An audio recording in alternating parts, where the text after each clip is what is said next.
Witty Return. Retold by Learn English with AZ Stories. One day, in a moment of anger, Emperor Akbar banished Birbal, his trusted advisor, from the kingdom. Birbal was heartbroken, but he obeyed the king's order and quietly left the palace. He traveled to a small village and began living a simple life there.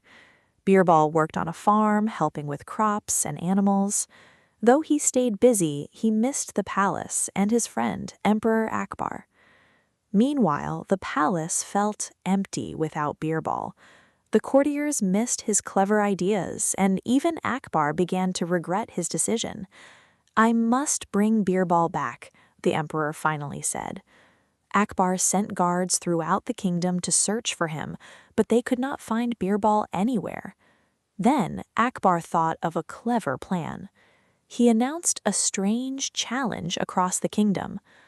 "Anyone who brings me a pot filled with wit will receive a pot filled with diamonds as a reward." The news spread quickly and eventually reached the village where Birbal was living. The villagers were excited about the reward, but they were confused. How can a pot be filled with wit, they wondered. Birbal heard their discussion and smiled. "I can help you," he said, "but it will take 1 month." The villagers agreed. Birbal took a clay pot and placed a small watermelon inside it, leaving the fruit attached to its vine. As the weeks passed, the watermelon slowly grew bigger and bigger until it completely filled the pot. At the end of the month, Birbal gave the pot to the villagers. "Take this pot to the king," he said. "Tell him that the wit inside must be taken out without breaking the pot." The villagers carried the pot to the palace and presented it to Emperor Akbar. Akbar looked carefully at the pot.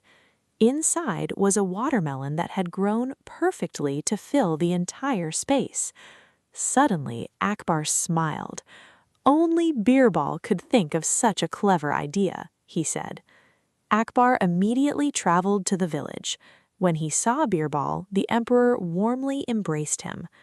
"Birbal," Akbar said, "the palace has not been the same without you. Please forgive me and return." Birbal smiled kindly. "Your Majesty, it is always my honor to serve you." And so Birbal returned to the palace, where his wisdom and humor once again filled the royal court.